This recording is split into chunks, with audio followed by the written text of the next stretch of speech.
If you're taking your bike for a ride and you've had issues with the gears shifting, now there's a couple of easy fixes that you can do at home rather than running to the bike store where they may be busy with bigger jobs.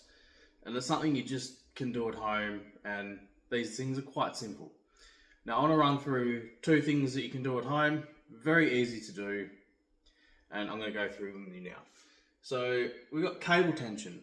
Cable tension is quite easy to actually adjust in most cases. And dirty cable, that's another thing that you can do with very minimal tools, just having the knowledge of how to clean dirty cable. There is a lot of other problems that you can run into with gears, and I'll explain those later on in the video. But I'm going to give you a video of how these things happen with the bike I'm going to put on the floor here. Okay, so I've coloured the top jockey wheel in blue just so you can sort of see it a little bit better. But you can kind of see from the chain to there, this is kind of sitting on the outside of the chain.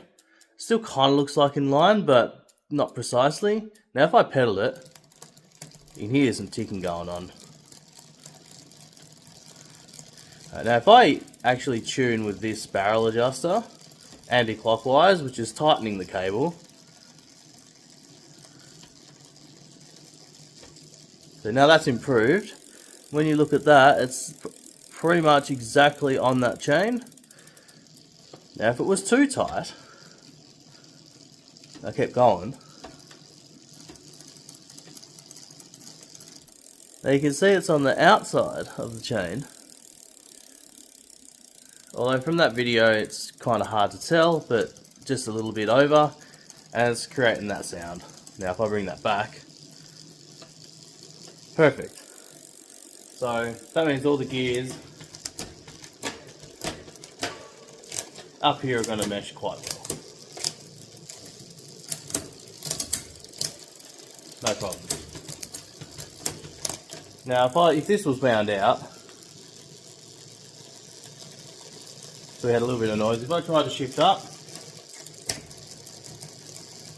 it's kind of doing it.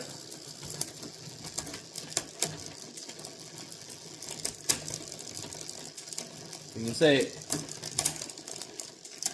There you go. So in the lower gears, it's kind of struggling to go up. That should be in the next one. So I have to give that a bit of an extra push. But if I just out-tune that, so it stops making that noise, and I'll shift up, no problem. Up, down, no problem. Now, if you've tried this and it's not working, then the problem you may have is this derailleur hanger here might actually be bent in or out. Now, that's going to cause troubles. You're not going to be able to tune that. That needs to be bent back. Something you need a specialised tool for. We call it a derailleur hanger alignment tool, and it's not something you can just carry on your bike.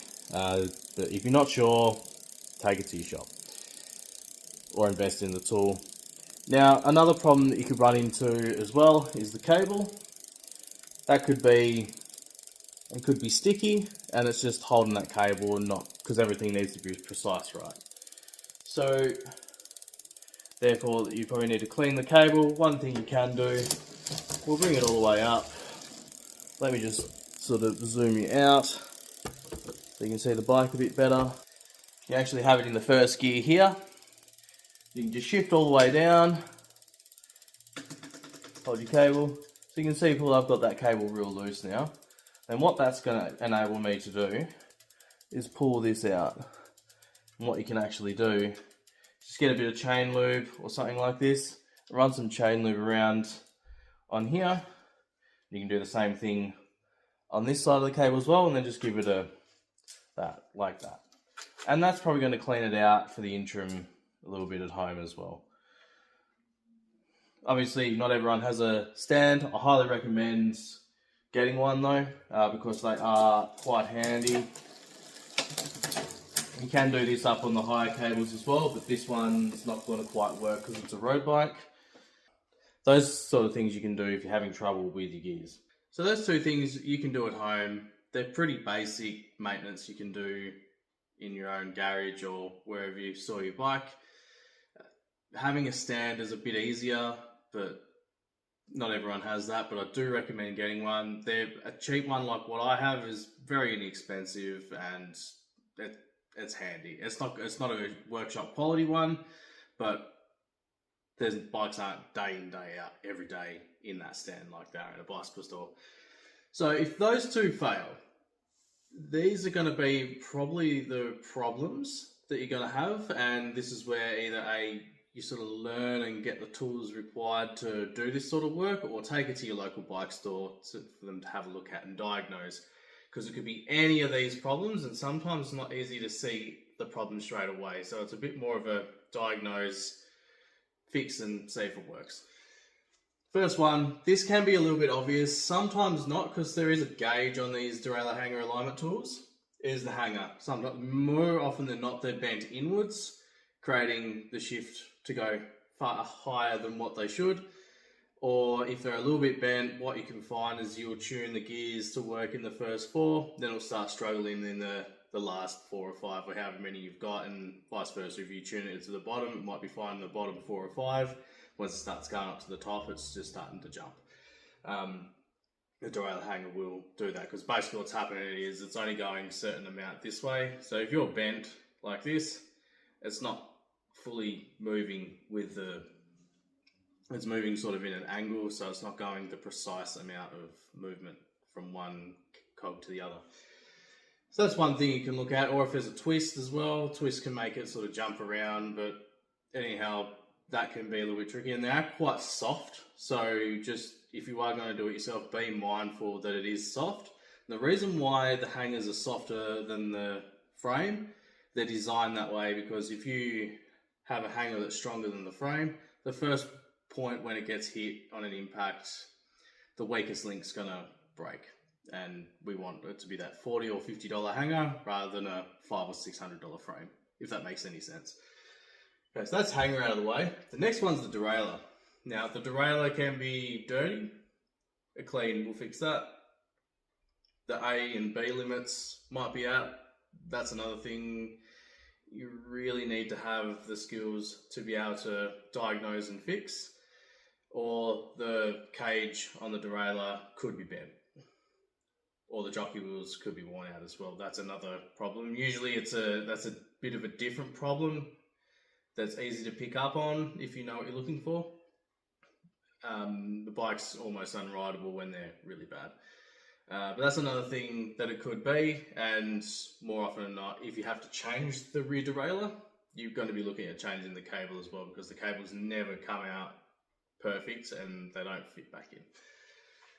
Some derailleurs might be a little bit different, but any of your sort of standard Shimano ones require the cable to be pulled out, and where it's been crimped and tightened to the derailleur, the cable's kind of been squished, and it doesn't like going in or out of small areas, like through the barrel adjuster and whatever else you have it. So that's another one. Now, shifters can cause issues, particularly road bikes where you have got a lot of moving parts in such a small space. And basically the way a shifter works is you've got like little teeth and they click, kind of like what I'm doing with my fingers. Like that, sort of. It's not exactly like that, but you sort of get my point. When those teeth start to wear out, they start to over-engage the gears, so it doesn't sit correctly in place, and it will start ticking. And another thing you might find as well is when you're shifting up the gears, it will shift 2 or 3 times, and it just won't go any further. That could be a bike that's been sitting around a little while, just needs some lubrication, like a CRC or a WD-40 you can spray in there, or I think Worth do a pretty good one that we used to use in the workshop back in the day, but usually you can get it working with a bit of like a CRC. But that's an indicator that the grease is kind of gone a bit hard in there and needs to be softened up. Or it just doesn't work at all and it's just replace shifters. For replacing shifters, new shifters are going to come with the cables and all the outer housing, and you're going to be laughing there. Right, so that's shifters out of the way. Another one is cables. If you've got a kinked cable or a kinked housing, it's not going to run.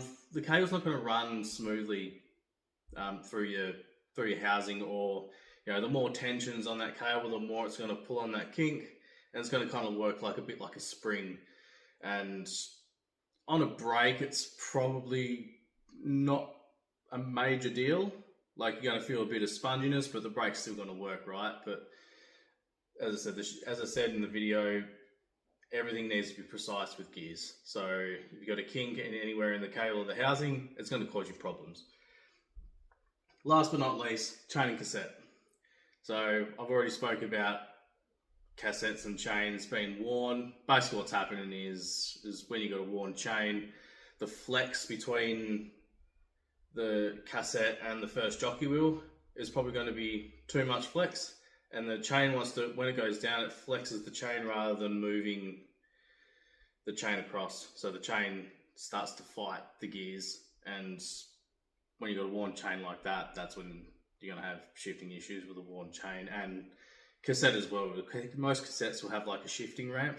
When the shifting ramp starts to round off, it doesn't pick up the gears very well, so it might work okay from gear 1 down to gear 9 or whatever, however many gears you've got, but then going back up, particularly in the steeper gears like 1, 2 and 3, where the chain has to jump up quite a bit, it's gonna hesitate to go up, like say from 3rd to 2nd as an example. Then you might have to just shift a little bit extra to get that gear to jump up, which is probably more of an emergency mechanism. You can actually overshift a gear to compensate, but that's an indicator that you need to replace the chain cassette.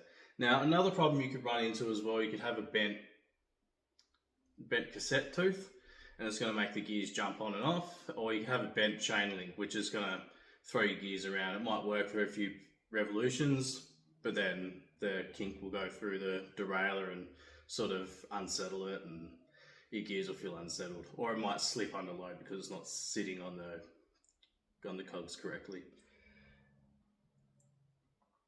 Now, there's probably some other more less common problems that can happen, like a bent frame, or the wheels not aligned, or the axle might be spaced incorrectly. Those are sort of issues you do see, but it's when someone's messed with the wheel or haven't put the wheel in correctly, and those sort of can be pretty easy fixes. Now, if you do, another thing you can try is sitting the bike on the ground, loosen the nuts, or quick release, or whatever you got there going on there. Just put weight on the bike and then tighten it up. That might even be something that could easily fix you while you're out on the road if you're having issues. But if you haven't taken your wheel out and put it back in without realising that's what you need to do, then it's probably not going to be that, but that's also an option that it could be. Hopefully I've helped you out here a little bit, especially with some stuff you can do at home rather than running to the bike store. If you've got any questions or any feedback or any videos you want to want me to do, give us a comment below, like and subscribe, and I'll see you in the next one.